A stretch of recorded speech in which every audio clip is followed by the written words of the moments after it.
உப்பிட்டவரை உள்ளளவும் நினை. இதுதான் பழமொழி. கதை என்னங்கிறத பார்த்துட்டு வந்துடலாம் வாங்க. அழகே அழகே எதுவும் ஊரில் அழகன் அப்படிங்கிற ஒரு வாலிபன் வாழ்ந்து வராரு. ரொம்பவே கஷ்டப்பட்ட வாலிபன்.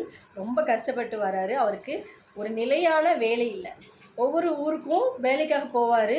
வேலைக்காக போயிட்டு இவருக்கு குறைந்த பணமே கிடைக்கிறதுனால அந்த பணத்தை வச்சு தன்னுடைய வாழ்க்கையை வாழ்ந்து வராரு.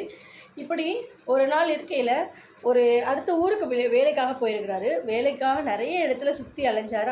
ஆனால் அவருக்கு வேலையே கிடைக்கல. ரொம்ப சோர்வில் வந்துட்டார். திரும்பவும் ஒரு நாள் வேலைக்காக போகிறாரு. வேலைக்காக போயிருக்கும்போது எல்லாரும் வந்துட்டு இல்லை இப்போ வேலை இல்லை அப்படின்னு சொல்லிட்டு இவர் தேடி போன எல்லா இடத்துலையுமே இவருக்கு வேலை இல்லைன்னு சொல்லி அனுப்பிட்டாங்க. இப்படி நாளுக்கு நாள் இப்படி தான் அவருடைய நிலைமை இருந்தது. ரொம்ப மோசமாக போயிட்டு இருந்தது. முதவாவது 2 வேளை சாப்பாடு கிடைக்கும். இப்போ அவருக்கு ஒரு வேளை சாப்பாடு கிடைக்கிறதே ரொம்ப கஷ்டமாக இருந்துச்சு. என்ன பண்ணுறது அப்படிங்கிறது இவருக்கு தெரியல. என்ன பண்ணுறது, அதுக்கடுத்து நம்மளுடைய வாழ்க்கையை எப்படி வாழ போகிறோம் அப்படிங்கிறது இவரால் அதை நினச்சி பார்க்கும்போதெல்லாம் தன்னோட கண்ணில் கண்ணீர் ததும்பி வருது. ஒரு மரத்தடியில் சோர்வாக உட்காந்துருக்கிறாரு. இவர் சோர்வாக உட்காந்துட்ருக்க ஒரு விவசாயி விவசாயி வந்து பக்கத்தில், மகனே உனக்கு என்ன பிரச்சனை, உன்னுடைய முகம் இவ்வளோ சோர்வாக இருக்குது, ஏன் உனக்கு என்ன ஆச்சு அப்படின்னு சொல்லிட்டு அந்த விவசாயி கேட்குறாரு.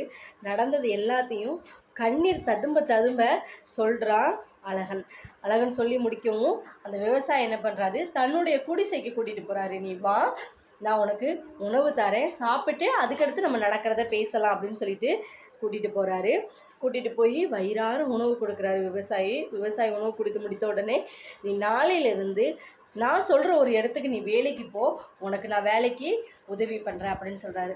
இதை கேட்டு அழகனுக்கு ரொம்ப சந்தோஷமாக இருந்துச்சு. நைட்டு ஃபுல்லாக ரொம்ப சந்தோஷத்தோடு படுத்து உறங்கினா மறுநாள் காலையில் விவசாயி சொன்ன இடத்துக்கு விவசாயியின் மூலமாக ஒரு இடத்துல போய் வேலைக்கு செய்கிறாரு. நல்ல சம்பளம் கிடைக்குது, நல்ல உணவு கிடைக்குது, நல்ல உடை உடுத்துகிறான். அவனுடைய வாழ்க்கை வந்து ஒரு படி மேலே போயிடுச்சு. இப்படி நல்ல சந்தோஷமாக வாழ்க்கை போயிட்டுருக்குது. வருஷங்கள் ஆகுது. நல்ல பணக்காரன் ஆகிட்டான். அந்த கம்பெனியில் அவனுக்கு நல்ல உயர்வான பதவியும் கூட கிடச்சிச்சு. இப்படி போயிட்டுருக்கும்போது ஒரு நாள் வந்துட்டு தன்னுடைய கிராமத்துக்காக வரான் அழகன். வர வழியில் இந்த விவசாயியோட நிலைமையை பார்க்குறான். ரொம்ப மோசமாக இருக்குது. விவசாயி மழை இல்லாத காரணத்தினால, விவசாயங்கள் இல்லை அப்படிங்கிறதுனால ரொம்ப ஏழ்மை நிலைக்கு தள்ளப்பட்டதுனால இந்த அழகன் என்ன பண்ணுறான் அப்படின்னா விவசாயிக்கிட்ட போகிறாரு. விவசாயியை கூட்டிட்டு தன்னோட அவன் வாழ்ந்த நகரத்துக்கு அழைத்துட்டு போய் நல்ல உடைகள், நல்ல உணவு எல்லாம் வாங்கி கொடுத்துட்டு நிறைய பணங்கள் கொடுத்து விவசாயிகிட்ட கொடுத்து, நீங்கள் உங்களுடைய விவசாயத்துக்கு உதவிக்கு வச்சுக்கோங்க அப்படின்னு சொல்லி கொடுத்து சொல்கிறான். நீங்கள் வந்து அன்னைக்கு பண்ண உதவியினால் நான் இன்றைக்கி இவ்வளோ உயரம் வளர்ந்து வந்திருக்கேன். இந்த வளர்ச்சிக்கு எல்லாத்துக்குமே காரணம் நீங்கள் தான். நான் சாப்பாடுக்கு கூட இல்லாதப்போ இருந்தப்போ என்னைய இவ்வளோ தூரத்துக்கு வளர்த்து விட்டீங்க. இனிமேல் நீங்கள் எப்போவுமே கஷ்டப்படக்கூடாது அப்படிங்கிறதுனால அடிக்கடி போய் விவசாயியை பார்க்குறான். விவசாயிக்கு தேவையான உதவிகள் எல்லாமே செஞ்சு கொடுக்குறான். அடிக்கடி போய் அழகன் வந்து விவசாயிக்கு போய் உதவிகள் நிறைய பண்ணுவான்.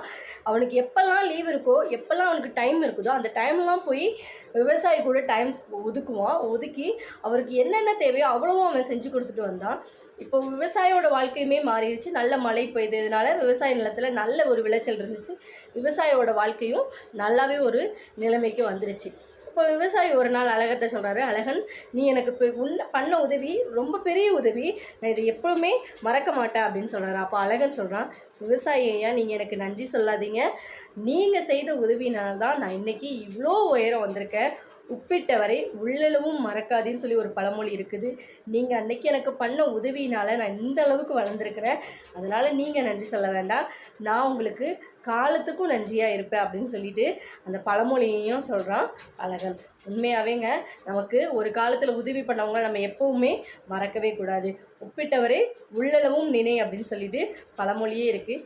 இந்த மாதிரி பழமொழிக்கான கதைகளை பார்க்க நம்ம சேனலை சப்ஸ்கிரைப் பண்ணி வச்சுக்கோங்க. மறக்காமல் சப்போர்ட் பண்ணிடுங்க.